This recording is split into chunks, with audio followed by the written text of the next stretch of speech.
பேராசிரியர் தீரன், JKN தமிழ்குமரன், சுகந்தன், துரைக்கவுண்டர், முகுந்தன், முரளி சங்கர் பொதுச் செயலாளர், சையத் மன்சூர் ஹுசைன், புதுச்சேரி கணபதி, திருக்கச்சூர் ஆறுமுகம், வழக்கறிஞர் சுஜாதா, இங்கு கூடியிருக்கின்ற இங்கே வந்திருக்கின்ற ஊடக நண்பர்களுக்கும் அனைவருக்கும் என்னுடைய வணக்கத்தை தெரிவித்துக் கொள்கின்றேன்.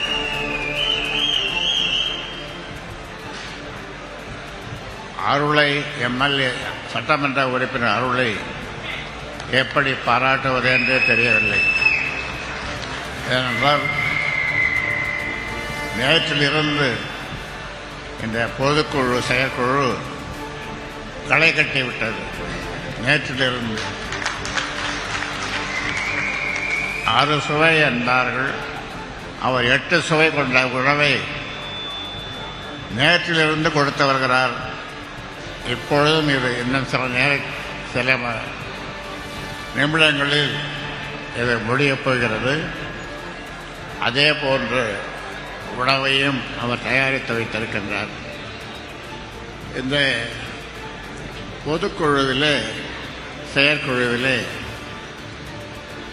நிறைய தீர்மானங்களை, எத்தனை தீர்மானம்? 27 தீர்மானங்களை நிறைவேற்றியிருக்கின்றோம். பொதுவாக டிசம்பர் 29 அல்லது 30, 31 அந்த நாட்களிலே நாம் அந்த ஆண்டிற்கு விடை கொடுப்போம், வரும் ஆண்டை வரவேற்போம். அந்த வகையில் 2025க்கு விடை கொடுக்கிறோம். 2026 வரவேற்கிறோம்.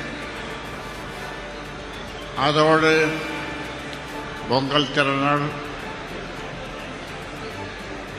புத்தாண்டு, இப்படி பல்வேறு நிகழ்ச்சிகள் நடக்க இருக்கின்றன. அவற்றுக்கெல்லாம் உங்களுக்கு என்னுடைய வாழ்த்துக்களை இந்த நேரத்தில் தெரிவித்துக் கொள்கின்றேன். இங்கே பேசியவர்கள்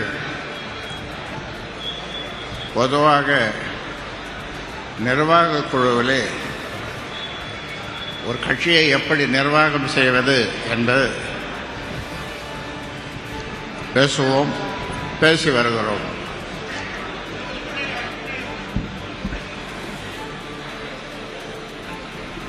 நிர்வாக குழுவும் சிறப்பாக நடைபெற்றது.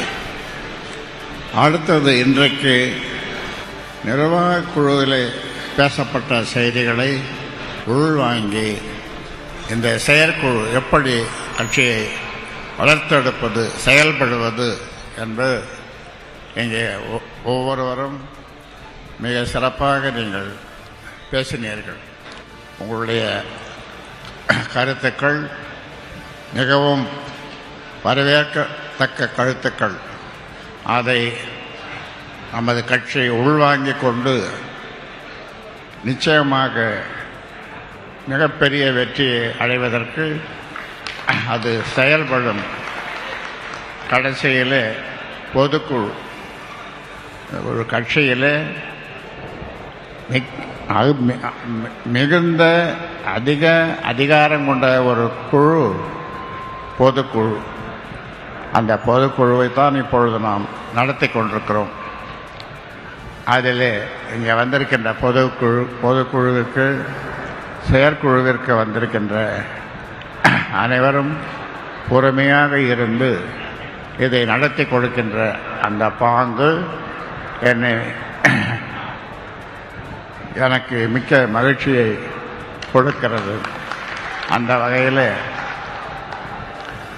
இந்த நேரத்தில் எதை பேசி இன்னும் கொஞ்சம்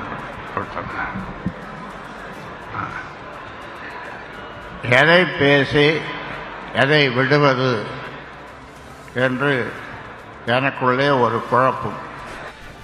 ஏனென்றால் எனக்கு இருக்கின்ற அந்த ஆதங்கத்தை கொட்டி உங்களிடம் பகிர்ந்து கொள்ள எனக்கு 1 மணி நேரம் தேவை. ஆனாலும் எனக்கு நான் இடையிலே பேசியிருக்கலாம். ஆனாலும் நீங்கள் என்ன சொல்லுகிறீர்கள், என்ன பேசுகிறீர்கள் என்பதை கேட்டுக்கொண்டிருந்தேன். அந்த வகையில் நீங்கள் இந்த பொதுக்குழுவில் அதிகமாக எதிர்பார்த்து வந்திருக்கிறது எந்த கூட்டணி?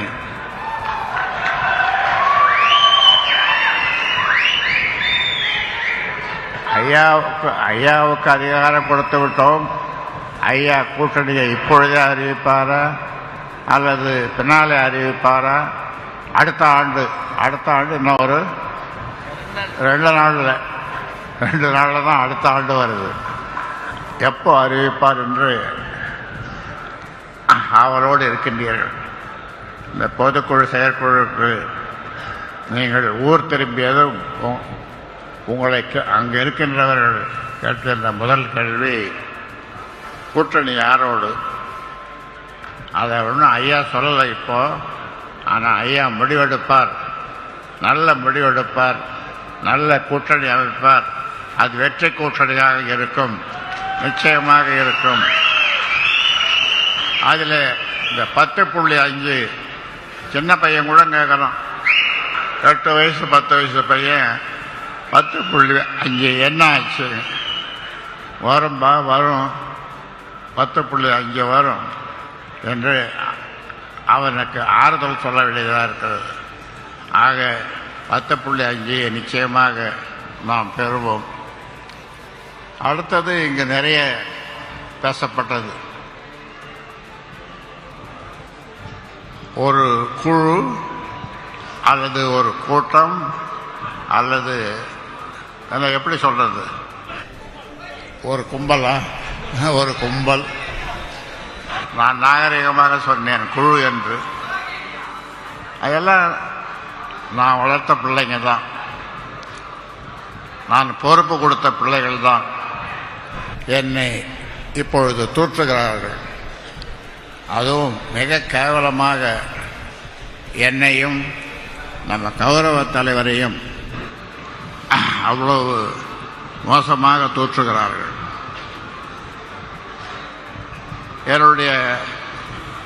நான் ஒரு நாள் தூக்கம் வர்றதில்லை, ஆனாலும் படுத்து தூங்கிட்டு இருந்தேன். அப்போ தூக்கம் வந்தது. இந்த கனவுல எங்கள் அம்மா என்னுடைய தாய் வந்தாங்க. தாய் வந்து ஏன்பா ஆளறன்னு கேட்டேன்.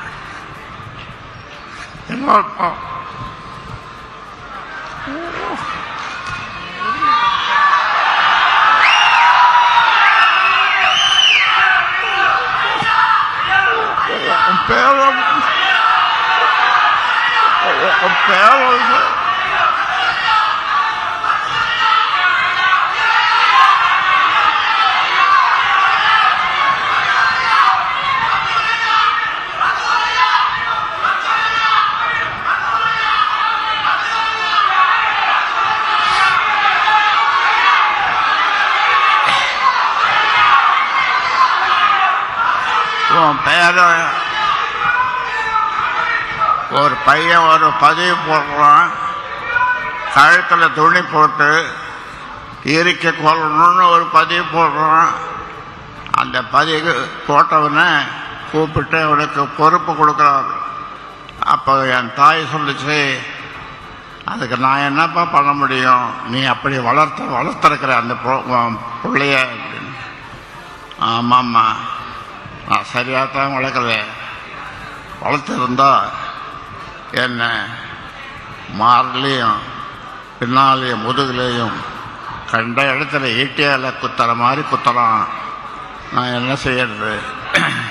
அவனுக்கு ஒரு தகப்பன் உலகத்தில் தன் பிள்ளைக்கு என்ன செய்வானோ அதை விட அதிகமாக நான் அவனுக்கு செய்திருக்கிறேன். என்ன குறை வைத்தேன்? அவர் ஒரு குறையும் வைக்கவில்லை. ஆனாலும் அவன் நான் எப்பொழுது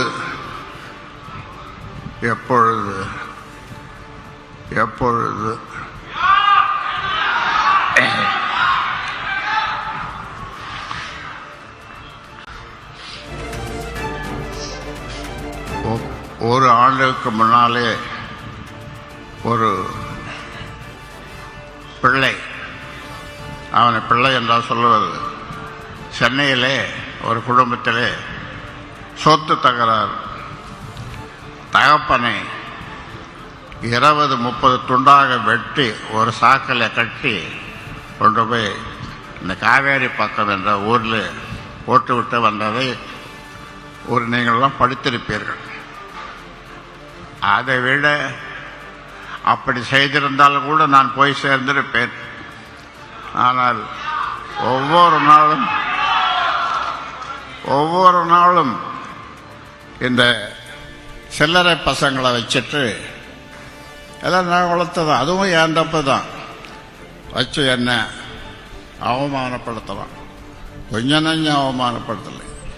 என்னையும் பக்கத்தில் ஓய்வறியா உழைப்பாளி தியாகச்சம்மல் ஏகே மணிய அவர் மனநொந்து ஒரு நாள் சொல்றார், நான் காணாமல் போகணும், நான் காணாமல் போகணும், இல்லை நான் சாகணும்.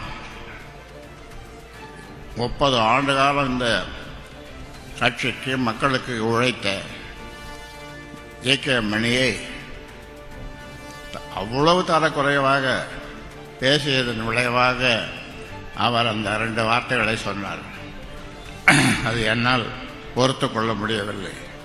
இப்பொழுது என்னை நேரடியாக தாக்க ஆரம்பித்திருக்கிறார்கள். ஆனாலும் என்னுடைய சொந்தங்கள், நீங்களெல்லாம் தமிழ்நாட்டில் எனக்கு சொந்தங்கள், தமிழ்நாட்டு மக்கள் 7-8 கோடி, அவ்வளோ பேரும் என்னுடைய சொந்தங்கள் தான், என்னுடைய உறவுகள் தான்.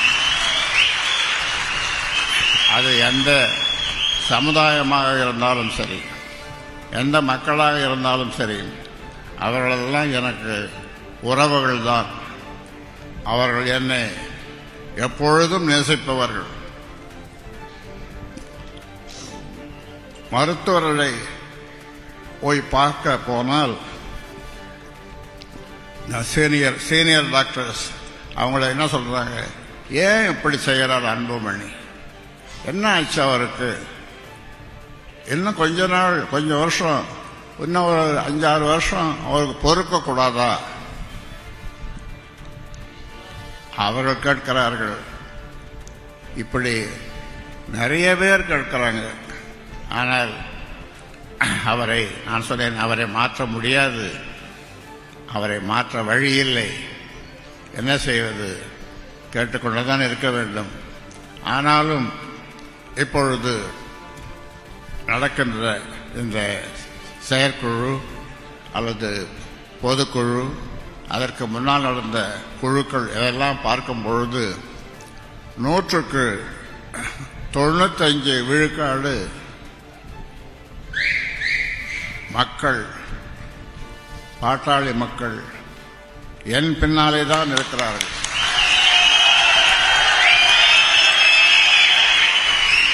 அன்புமணி பின்னாலே 5% மக்கள் கூட இல்லை. ஆனால் லட்சக்கணக்கிலே, கோடிக்கணக்கிலே செலவு செய்த கூட்டத்தை கூட்டி ஒரு சொல்லுவாங்க, பொம்மாத்த வேலை, அந்த மாதிரி வேலையை செய்துட்டு இருக்காங்க ஒரு பக்கம். ஆனாலும் இந்த தேர்தலில் அவருக்கு இந்த தேர்தல் சரியான பதிலை கொடுக்கும். அந்த வகையில் இந்த தேர்தலில் ஒரு நல்ல கூட்டணி அமைப்பேன். அந்த நல்ல கூட்டணி வெற்றியை தரும். ஏனென்றால் இந்த மக்கள், என் பின்னாலே வந்த மக்கள், 96 ஆண்டு காலமாக உழைத்து இந்த மக்கள் என்னை எப்பொழுதும் கைவிட்டதில்லை, இனிமேலும் கைவிட மாட்டார்கள். அதனாலே உனக்கு யார் இருக்கிறார்கள்? 100க்கு 2 பேர், 3 பேர், 5 பேர் கூட இல்லை உன் பின்னாலே. அதனாலே இதெல்லாம் யாரால் வந்தது? இது போன்று ஒரு தகப்பன் உனக்கு உலகத்திலே யாராவது இருக்கிறானா, கிடைத்திருப்பானா? என்னை போன்ற ஒரு தகப்பன். ஆனால் நீ என்னால் இதற்கு மேலே பேச முடியவில்லை. ஏனென்றால் அப்படி அவருடைய செயல்பாடு. ஒரு டாக்டர், ஒரு சீனியர் டாக்டர், அவர்கிட்ட ஒருத்தர் வைத்தியம் பார்க்க போயிருக்கார். அவர்கிட்ட கேட்டுறார் அந்த டாக்டர் ராமதாஸுக்கு எத்தனை பிள்ளைகள்? ஒரே ஒரு பிள்ளை தான் அந்த நோயாளி சொல்லியிருக்கார். ஒரே ஒரு பிள்ளை இப்படி நடந்துக்கிறாரு, பொறுக்கக்கூடாதா? இன்னும் சில ஆண்டுகளை பொறுக்கக்கூடாதா என்று அந்த டாக்டர். அதே மாதிரி எந்த டாக்டர்கிட்ட போவாலும், எந்த சீனியர் சிட்டிசனாக இருந்தாலும் அவர்களெல்லாம் ஆதங்கப்படுவது, அன்புமணி ஏன் இப்படி நடந்து கொள்கிறார் என்று. எந்த பதவிக்கும் ஆசைப்படாத, இதுவரை நான் ஆசைப்பட்டிருந்தால் எல்லா பதவிகளையும் நான் அடைந்திருப்பேன். இந்திய அளவிலே எல்லா பதவியையும் நான் பெற்றிருப்பேன். ஆனால் நான் செய்த அந்த சத்தியம், அதை இன்று வரை காப்பாற்றுகிறேன். அந்த சத்தியத்தினாலே தானே நீ அமைச்சரானாய், இப்ப ராஜ்யசபா மெம்பரான. இல்லை, உனக்கு என்ன குறை வைத்தேன்? எவ்வளவு கஷ்டப்பட்டு உன்னை இங்கே மான்ஃபோர்ட்டில் படிக்க வச்சேன், எம்எம்சியில் படிக்க வச்சு டாக்டர் ஆக்கினேன். அதன் பிறகு உன்னை 35-36 வயசுலேயே உன்னை மத்திய அமைச்சராக்கினேன். அதன் பிறகு ராஜ்யசபா வந்தால் எல்லாம் எனக்கு என்னென்ன செய்யணுமோ ஒரு தகப்பன் அதையெல்லாம் செய்தேன் நான். ஆனால் இப்பொழுது நீ என்னை அவ்வளவு கேவலமாக எழுத சொல்லி, அதெல்லாம் நல்லா நான் வளர்த்த பசங்க தான் எல்லாம் அந்த மாதிரி எழுத சொல்ற. ஆனால் இதற்கெல்லாம் காலம் பதில் சொல்லும். ஆமாம், காலம் பதில் சொல்லும். அதனாலே நீங்கள் இந்த வருகின்ற தேர்தலிலே மிகப்பெரிய வெற்றியை பெறுவதற்கு நீங்கள் அயராது எல்லோரும் பாடுபட வேண்டும் என்று இந்த நேரத்தில் கேட்டுக்கொள்ளுகின்றேன். நீங்கள் நினைக்கிற மாதிரி ஒரு 5-6 நாளாக, ஒரு 10 நாளாக ஒவ்வொரு மாவட்ட செயலாளரையும் தலைவரையும் கூப்பிட்டு யாரோடு கூட்டணி வைக்கலாம் என்று கருத்து கேட்டேன். அவர்கள் சொன்ன கருத்துக்களின் அடிப்படையில் நாம், அது மட்டுமல்ல, இன்னும் அதற்கான நேரம் கனியவில்லை. அந்த அவர்கள் சொன்ன கருத்துக்களுடைய அடிப்படையிலே ஒரு மிகப்பெரிய வெற்றி கூட்டணி அமைப்பேன். அந்த வெற்றி கூட்டணி நாம் நினைக்கிற மாதிரி மிகப்பெரிய வெற்றியை அது தரும் என்று நான் உறுதியாக நம்புகிறேன்.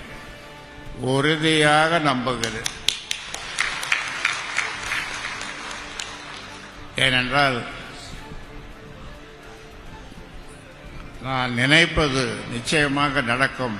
அப்படிப்பட்ட ஒரு சூழல் இப்பொழுது வந்திருக்கிறது. அதை இந்த நேரத்தில் இந்த செயற்குழு, நிர்வாகக்குழு உறுப்பினர்களாகிய உங்களிடம் அதை பகிர்ந்து கொள்ளுகிறேன். அந்த வகையில்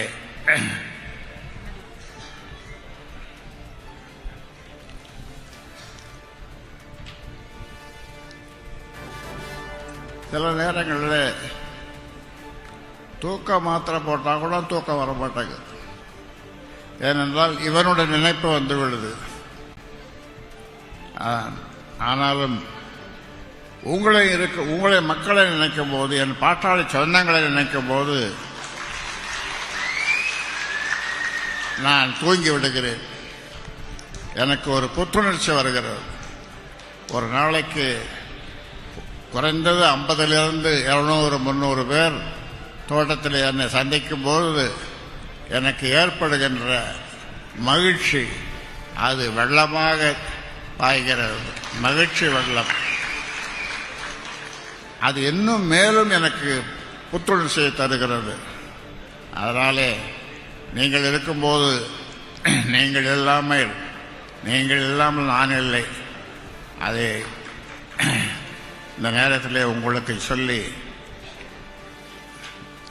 இந்த பொதுக்குழு செயற்குழுவுக்கு அந்த நீங்கள் பத்திரமாக வீடு திரும்ப வேண்டும், வீட்டுக்கு செல்ல வேண்டும் என்று இந்த நேரத்தில் உங்களை அன்போடு கேட்டு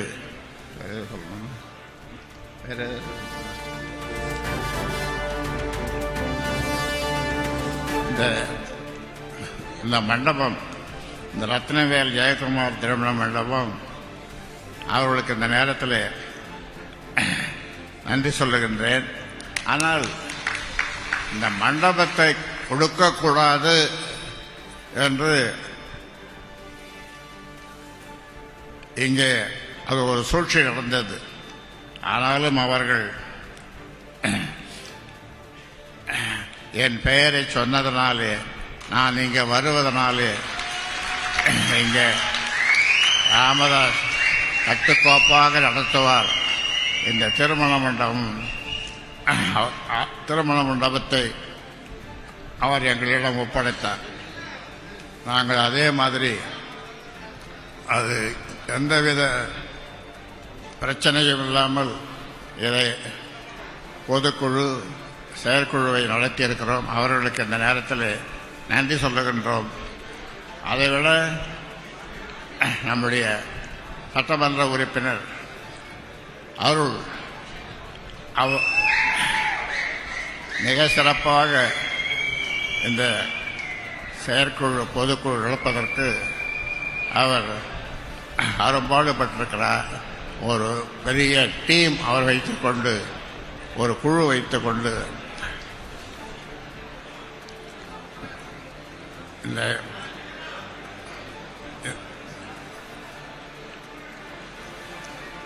இந்த மிக சிறந்த ஒரு நிர்வாகக்குழு,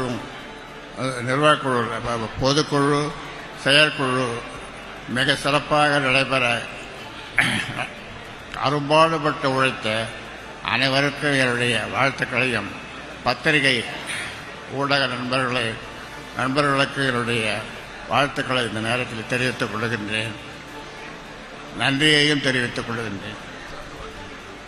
ஆமாம், அனைவருக்கும் இன்னும் சில நிமிடங்களிலே உணவு பரிமாறப்படும். ஆமாம், உங்கள் அனைவருக்கும் என்னுடைய புத்தாண்டு வாழ்த்துக்களை இந்த நேரத்தில் தெரிவித்துக் கொள்கின்றேன். நன்றி, வணக்கம்.